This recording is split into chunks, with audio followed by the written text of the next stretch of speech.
I'm sure Sir Ridley Scott would have something, to say. Why don't we call him and ask real quick? You've got him on speed dial, right? I don't know why we just didn't invite him to this conversation. We should have done that. Oh, well, next time. Next time, we got Ridley coming. Yeah. I would call Tony, but that was mean. It's been long enough. I got nothing but respect for the late Tony Scott. Okay. Yeah, I know, but why not? Hey everyone, thank you so much for tuning into the channel. We're your Screen Jockeys, Justin Neal, and I am Chris Lawler, and today we've got another fantastic topic. We're going to be diving into the old classic Gladiator. Are you not entertained? Because the sequel is going to be coming out soon. Is this not why you are here? When I heard them announcing this, I was like, oh, for sure, there's going to be another studio, another director.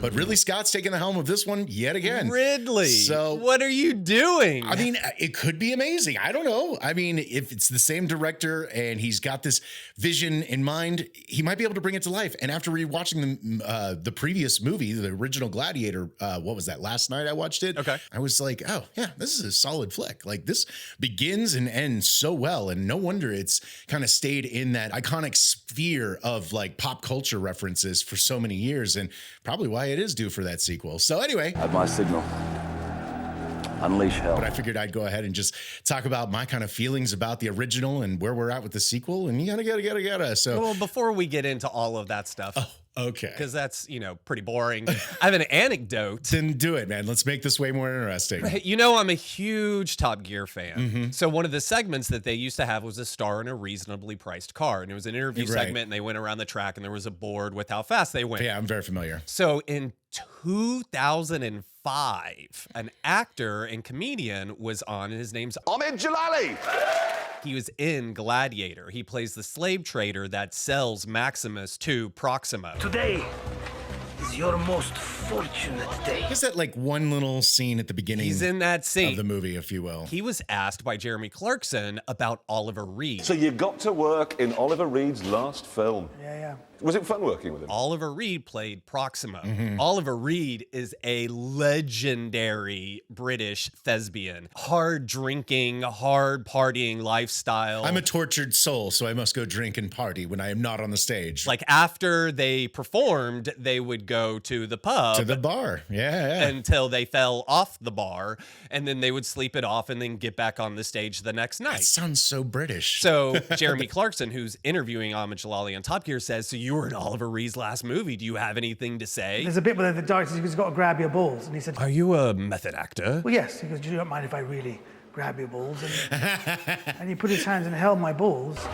God, are you serious? Even when they're cut, he still held on to my balls. Right? That's horrible. And he's sitting there like having a cup of tea. 5 takes, having a cup of tea, and I just stood there saying, yes, Mr. Oliver Reed. Like still holding on to his balls. The twig and berries. Yeah, man. While he's like standing there going, oh my God, yes, Mr. Oliver Reed, sir, whatever you'd like, oh my God. They still want to see how many takes they could do before. He demanded that he end this rude, boorish behavior, and everyone got a big kick out of it. That is hilarious, though. I doubt anyone could get away with that nowadays, but that's one of those. Nowadays, but still, yeah. Yeah, that was I thought that was a pretty good one. That's a pretty honest, awesome anecdote right there. But unfortunately, Oliver Reed died during filming. Yeah, no, that is pretty widely known, yeah. But how did he die? Okay, so he was part of a drinking contest on the island of Malta. Okay. He was probably, two shakes of a lamb's tail from. You almost had it. I know. You almost had it.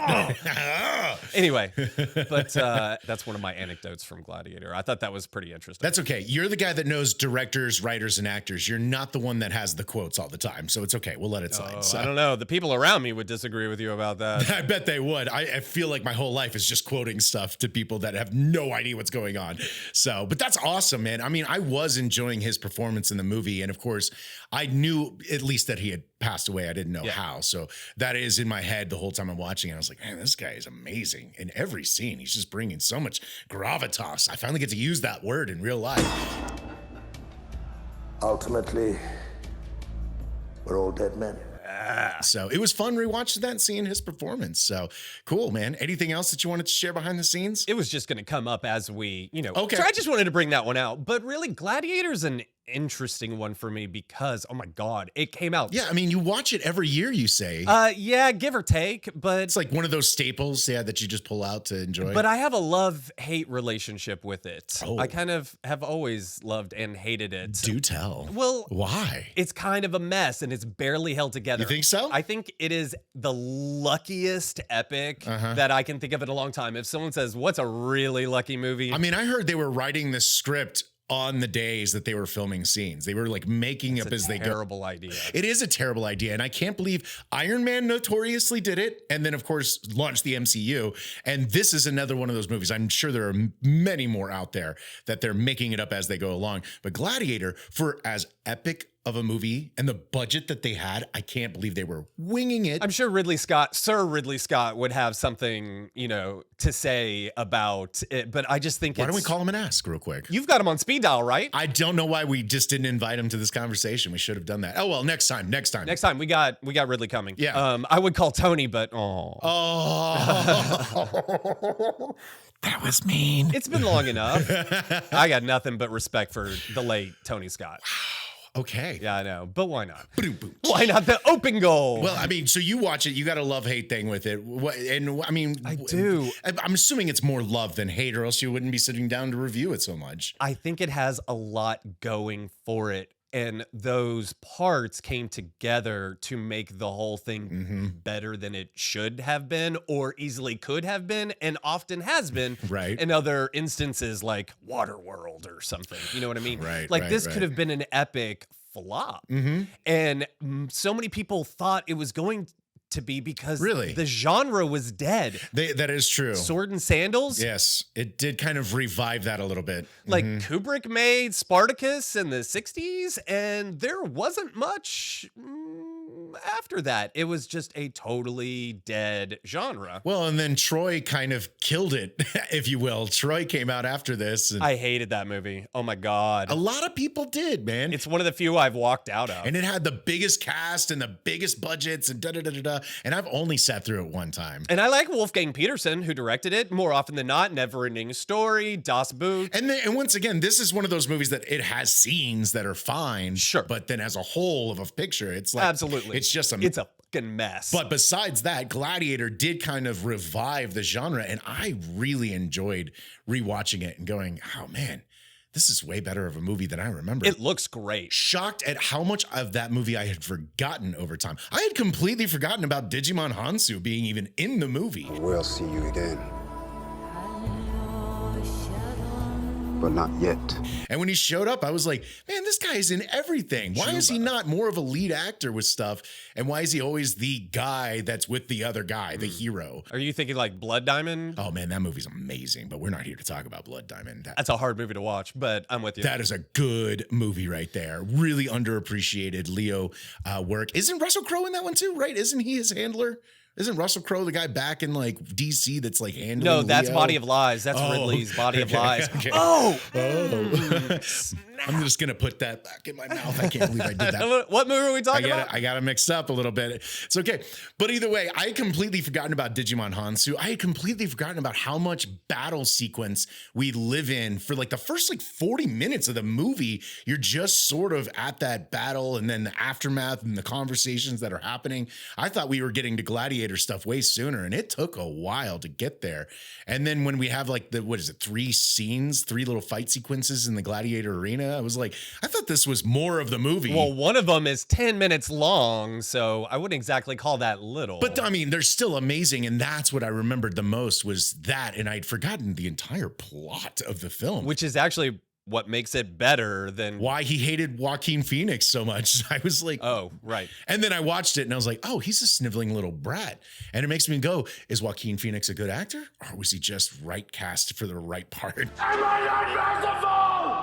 Because I haven't seen that many good things from him, but he was amazing in that. And I was like, maybe he was just being typecast as that role. Ooh, we're throwing punches today. I don't know if I can agree with you about that one. Whoa now. All right. Have you ever seen Space Camp? Dude. Space Camp? No. Yo, Jinx. But anyway. Okay. I think he is great in Gladiator. I think he's great in that movie too. Yeah, is so obnoxiously sleazy, and you just hate and gross. He just oozes with creepiness. You hate him, exactly. Yeah. It's like Ralph Fiennes in Schindler's List. It's one of those like, okay, great job. Because you really despise that character, but that means they're doing a good job. Yeah, it's so fun to watch actors be despicable like that. Yeah. I think that's why so many of them really enjoy it when someone offers them a villain role. Oh, here's one thing I noticed. I don't know if you've noticed this because I don't know how often you've seen the other movie I'm going to reference, but Hans Zimmer did with someone else, I think, did the score for Gladiator.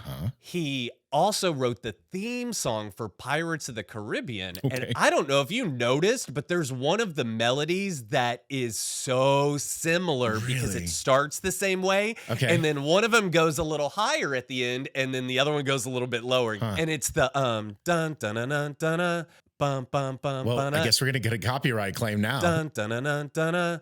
Bum, bum, bum, bum. So anyway, that like lead up is used in both. Oh, that's cool. I hate to say this. I actually don't know Pirates of the Caribbean well enough to know that. And I wasn't even listening to the music because I was so captivated by the lens work that was going on in Gladiator. I was actually barely even noticing the music. Well, how do you not notice the music? The music is, you know what I mean? A rousing score. It holds a whole fucking movie together, dude. Because it was all coming together so cohesively. It just the movie doesn't work without the music. I'm just saying, it was hard to notice because it was like part of it. It was making me feel the environment and the vibe and everything. Okay. It didn't feel like a moment where it's like, hey, we got to have some uproarious music here so that people can feel this more. Like, oh no, that's exactly what I see. I don't know, man. I wasn't even paying attention to the musical notes. What I was more paying attention to was once again the story and the acting, because I was like, I have forgotten so much about this movie. I thought I knew this one inside and out. When you said we need to rewatch these, I was like, I know what's going on. Well, it's been 10 years. And then I sat down and watched it. I was like, I forgot half of this movie. And so it's good to have that refresh. And it was a fun rewatch, man. I wish I had it in my disc library, but I don't actually have that. So I had to go rent it digitally. But I know you own that one. So yeah, but why do a sequel to Gladiator now? I mean, at the end of the day, we're doing so many sequels so far down the road, and these directors get so backed up, and they probably put their foot down and said, no one can direct this but me. Maybe he owns some proprietary rights to it. Like, Ridley, what are you doing? I mean, are you that upset about it? I remember when it was announced, it was like, what? I mean, are you really that upset? I mean, once again, why would Ridley be doing that? They're doing Ghostbusters movies this many years later. And I'm not upset. I just think it's amusing. People are like, oh, they ruined my childhood. And it's like, no, the original one still exists. I can always go and enjoy that one film, and I can ignore the rest if it's not good enough or doesn't fit the canon or, the storyline that fits with what I feel like should be happening with these characters. Now, we did look up a little bit of the plot, and I'm like, oh, at least it's going to tie into the original movie, and it's not just going to be another movie about gladiators. So I was like, oh, okay. I was wondering how they were going to tie it together, because it's not like they leave it with much of a cliffhanger after rewatching that. I was like, ooh. Spoiler warning, people, for a movie that's 24 years old, he dies at the end. So I was like, what's the point of the sequel? What story is it? And then, actually, at one point, they were pitching ideas of bringing him back from the afterlife, and this being actually make it more about deities. And so it's like deities versus deities, and he gets sent back, because like the Romans stole their gods from the Greeks, and there was the pantheon and all that stuff. And so they were going to go that route, make it more of a fantasy. Once again, that sounds amazing, but then it's so far detached from the first movie. Would it even work as a sequel? That's very interesting. Maybe it would work better. It's a very interesting. Maybe it would be better. Like, it's so different than it's cool. Whereas now this looks like, I would call it Gladiator 2, but it's already called Gladiator 2. Yeah. It's neither here nor there. I don't have a lot of sword and sandal movies to go and watch, and the first one was amazing. It was done by an amazing director. This one has a stacked, amazing cast as well in it. Pedro's great. So we're gonna have to see. We're gonna always have to just wait and see, right? That's the downside about it. But from the trailer, and I know you're not a big guy on trailers, I was like, it does definitely conjure up the same vibes, the feels of it. It looks already amazing, and we haven't seen a movie like that since Gladiator, really, it seems like. I mean, the last time I got excited about something sword and sandal was the TV show Spartacus. I don't know if you watched that one, but I thought it was amazing. No, but I watched Rome. I heard great things about Rome, and I never got a chance to watch that one. Spartacus, unfortunately, the lead actor, he got leukemia, bummer. and they couldn't continue the show, and he ended up passing away. And they tried a couple of things to keep the show going because it was phenomenal, but then it just sort of fell apart. So really, season 1 is the only one worth watching, but yeah, that was amazing. So are you going to go see this one? Are you going to go see Gladiator 2? I'm pretty excited for this one. And this does feel like something to go see in the movie theater. So yes. All right. Are you not excited? You sound like you're on the other side of things, that they did good. They got away. They got lucky with the first one, even though they were making it up as they went along. Why do a sequel? Is that where you're at? That's pretty much where I'm at. Okay. I'm like, good on you guys. Summed it up. There's so many things about it that I think work. I think Russell Crowe did a great job, even though he was a nightmare on set, which I love. I love hearing stories of turbulent, on set antics. The funny thing is they say he's a nightmare, and every time I see him interviewed, it's the calmest, most collected person I've ever seen. Super and chill. I'm like, where's this wild person everybody's talking about? Well, from what I've heard, it's more of like he doesn't suffer fools. So it's more, he isn't just, angry at everyone. He just doesn't put up with bullshit. I am allergic to stupidity, so I can relate. For example, on this movie, he was like talking to some producers about Marcus Aurelius, the real Marcus Aurelius. Okay. And the producers had no idea who he was talking about. And he was like, are you fucking kidding me? You're producing this movie. You don't fucking know anything about? Like, what is wrong with you? And then went to the bookstore and got books and gave them out to everyone. I love that. I would have done something like that. I'm like, we're spending how much money on this? Sounds good to me. And you have no idea what we're talking about? Like, yeah, exactly. Get your head in the game. And I can kind of go with that. I love it. It wasn't this around the exact same time they did the South Park Fighting Around the World? That came after. Was it after? Okay. Because of stuff like this. Okay. All right. Those stories kept accruing over multiple productions. And I remember those. I remember the stories behind Russell Crowe. Because once again, like Proof of Life and shit. Guys, you have to remember, before internet, you would hear it maybe on Entertainment Tonight. Maybe it was on the cover of an Enquirer or something like that. Just scuttlebutt. Yeah. Not that I read or watch any of that, but then it becomes a part of the pop culture conversation around them. And then you end up with a South Park clip. Oh my God, it's Russell Crowe. Oh my God, it's Russell Crowe. Oh my God. Where he's fighting around the world. He fights his directors and he fights his fans. It's a problem no one understands. Because of the stigma that's happening. Because nowadays we can pry into anyone's lives with social media. You can see glimpses of it. So totally different time period. So no, I don't necessarily. You probably won't go see this one in the theater then? I'm in the, if I hear enough people say like, no, dude, you should check it out, I'd be like, okay, cool. So you want me to go spend some money and then come back and be like, all right, it's worth it. You should go check it out. Or if it's just going to be all the things that Ridley didn't have the time or money or ability to stuff into the first one. Bring up the rhino. You said that you're seeing a rhino in the trailer, and you said that in the commentary of the first one. Yeah, I did. He had a whole sequence planned out, and it was just too expensive at the time to get what he wanted. So he's like, all right, well, I got the rhino. I can finally put it in. And then now they've upped the ante. They put water in the Coliseum because it's the sequel. We got to up the ante a little bit. And just the whole movie is going to be like that. Yeah. So it's going to be like Gladiator just upped the ante. And I'm just not interested in that right now. And for those of you that aren't familiar with that, that actually is real ancient Roman history. They were able to fill up the Colosseums with water and have ship battles portrayed right there in the arena for people to see, because they were the masters of water and aqueducts. They were able to do that. It's incredible that they were able to do that. So I can't wait to see that in the film. And then, I mean, really, it seems like he was pushing the boundaries with the tigers. Watching those scenes, all of the shots of the tigers look good, except for one where like the ray tracing probably wasn't ready for high definition when he's like swiping at Russell Crowe. But other than that, everything really still looked amazing in that movie. And that was still way before we were doing so much digital stuff. So what I really enjoyed the most of watching that, especially the opening battle scene, was how many practical actors and things were in the scene. You could feel the mud, you could feel the cold. Like, it just wasn't digitally added later to the actors and their performances. So I was really enjoying the hell out of that opening sequence. Hopefully we're just gonna have some fun with some, political drama, some intrigue, some corruption, a little bit of bloodbath in the arena. Yeah. I don't know if you could really go wrong with that. That sounds awesome. As long as, once again, you're giving me a fun movie, characters that I could care about, and some, amazing action. I'm kind of all in for something like that. All right. Well, on that note, it's time to end it. Even though it's a sequel. All right, cool. Cool. Well, then that's it from us here at Screen Jockeys. We'll see you guys in the next video. Have a great day.